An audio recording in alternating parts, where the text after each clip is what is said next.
What's up, Transformers fans? Welcome back to the channel for another College TF review.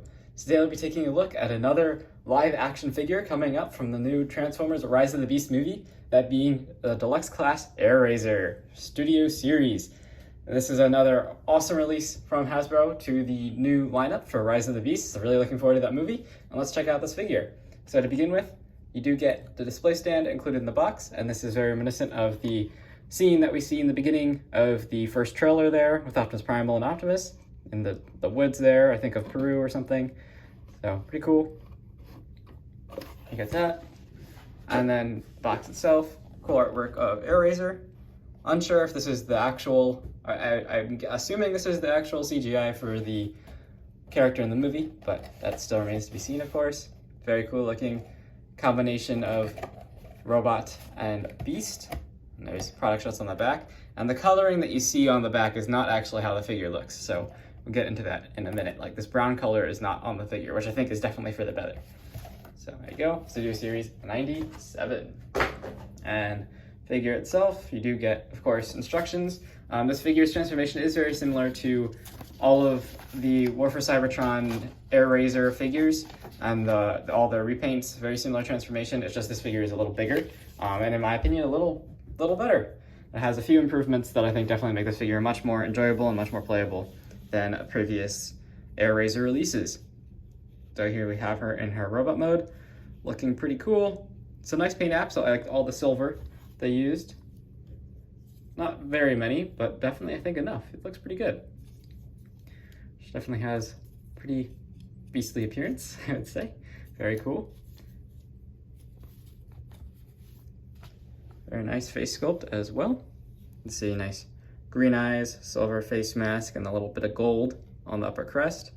And then the rest of the head's molded in this goldish brown plastic. I know there's been concerns about like gold plastic. I wouldn't really call this quite gold plastic. It's in between. And the figure feels really great. It's a very solid figure. Feels better than the War for Cybertron figures, definitely.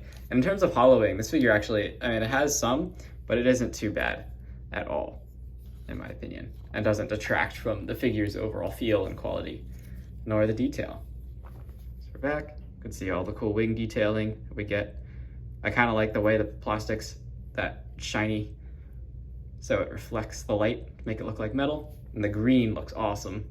That definitely does look like metal. Very cool.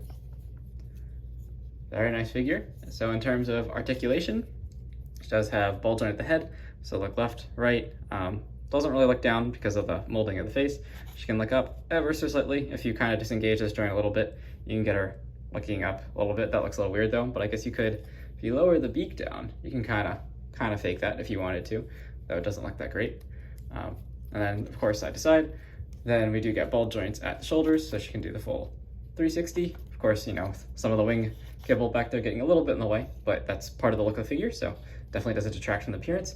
You do get all the way out the shoulder there as well. Nice 90-degree bend to the elbow. And then the wrist does bend due to transformation, so if you wanted to use that, it's a little unnatural, but you could. And then these are the only two accessories the figure comes with. She comes with two of these little missiles. Pretty nice, molded in like that same goldish plastic.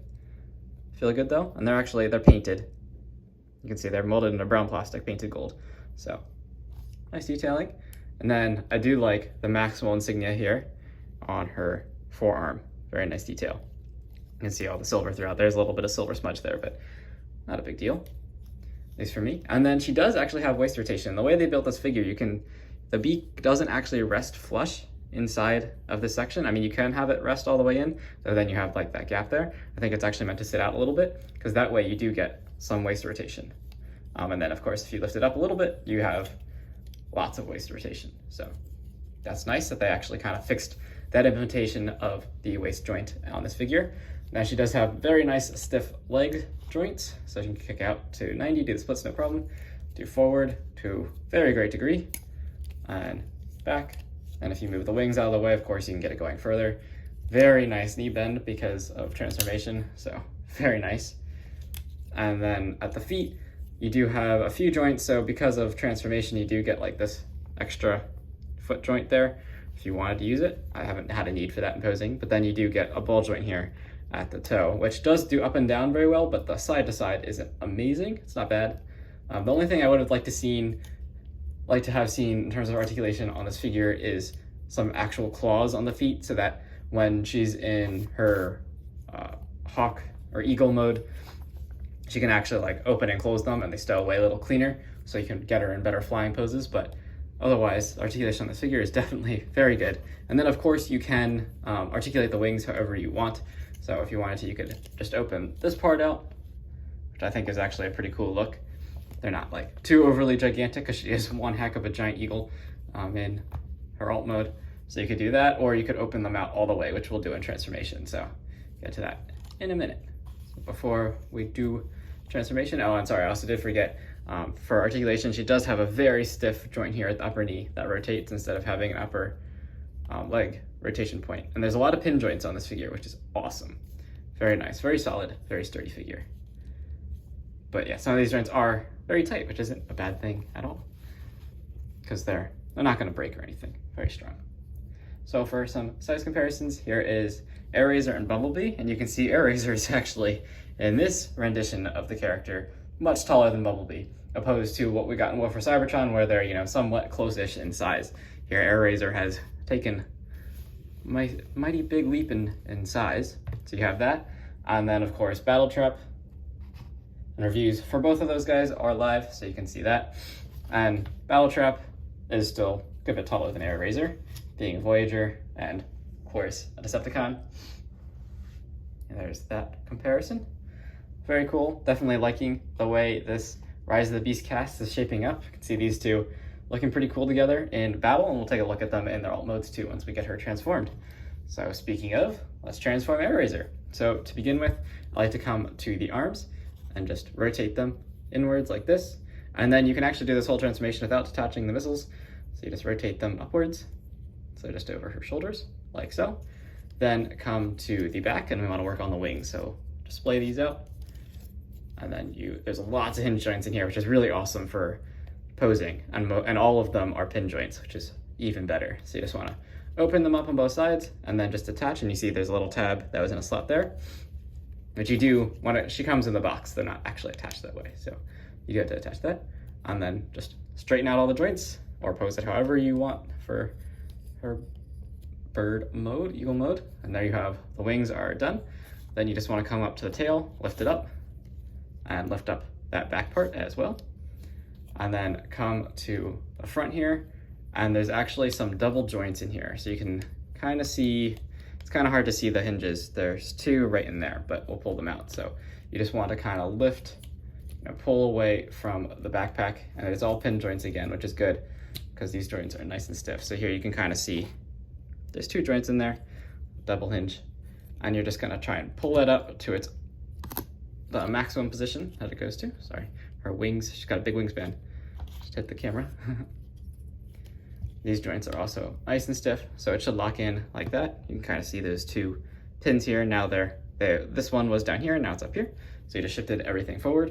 And then again, just lift that back piece up and rotate the head inside. Very similar to the War for Cybertron transformation. And then of course you have a little slot there, tab here, and a few other tabs on that piece.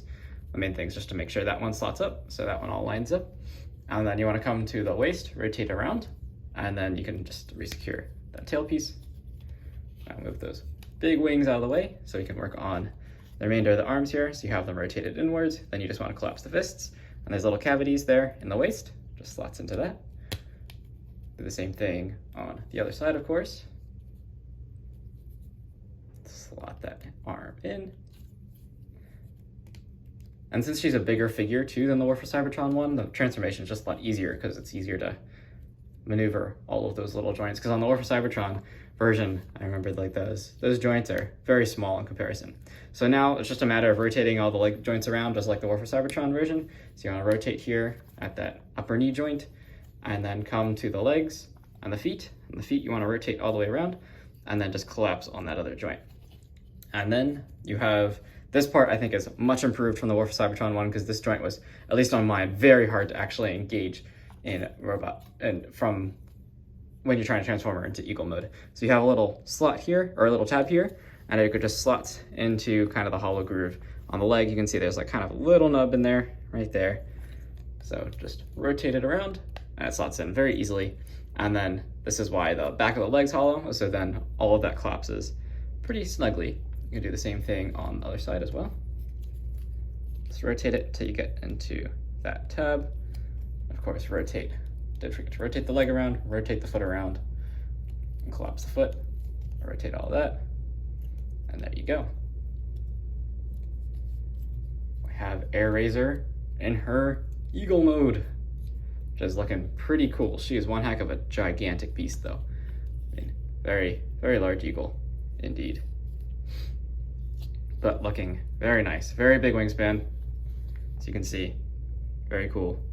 And pretty good articulation, too, as well, in her beast mode. So to begin with, of course, you do get the nice eagle head, which can rotate the full 360, as well as hinge down to a nice degree, so lots of posing ability there. And then the beak does open. There's like kind of a little tab there, so it makes it easier to open. So you can open the beak, and I believe in the trailer she's like breathing fire, so you can have that. More like a phoenix than an eagle, but nonetheless. Then you still have her missiles down here, which you could detach if you want to. And it cleans up pretty well underneath, I would say. And then, of course, you can articulate the legs however you want. So if you just want to use this joint, you can. Then you still have all the ball joints at the feet, in addition to these joints. So if you want like a more aggressive, like landing attack pose, you could just kind of pull them out a little bit and have her swooping in. And then, of course, in the wings, you have an assortment of different joints.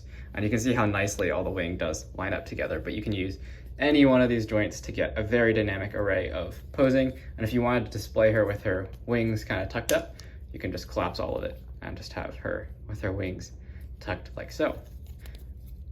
Now we'll move on to some size comparisons, so just so you can get a sense of how big this beast mode actually is. So let's get her standing and bring in some other bots. Here we have Airazor alongside Bumblebee for comparison. Let's see, size Bumblebee versus Airazor. So, you know, of course, in length, Bumblebee's longer, but if we take a look at wingspan compared to Bee, you'll see that Airazor is quite large, quite large. You have that comparison. So very, very big bird indeed. Now, if I was a Decepticon, I'd be pretty scared to see a bird this big, but sit on top. So there is that, and then we can just bring in Battle Trap as well. Battle Trap isn't that much bigger than Bee in robot mode, so, or in vehicle mode. So you can see just, you know, Airazor kind of does like the opposite of these two. Both of these shrink, whereas Airazor gets bigger in her alt mode, essentially, to farm this giant eagle. But very cool alt mode. Definitely some nice detailing, lots of posability. I really just like the way this wingspan looks. Her wings look fantastic. And if you get them into like a dynamic pose, the way that all the panels articulate, it looks very seamless, very smooth. You can get her head into a pretty nice pose as well. Again, my only complaint with this mode would be just the legs don't tuck up that well. You know, they're a little bit large. But overall, definitely, she looks pretty good. You can just put her feet back and get her in a pretty good flying pose. That looks pretty good. Definitely a fun figure. Lots of fun to mess around with all three of these. Highly recommend them. Again, check out the link in the description to get yours over from All Time Toy Store. They have all of these guys in stock right now, so definitely be sure to pick them up. Again, thank you for watching, and I'll see you in the next video, and hopefully some more Rise of the Beast reviews soon.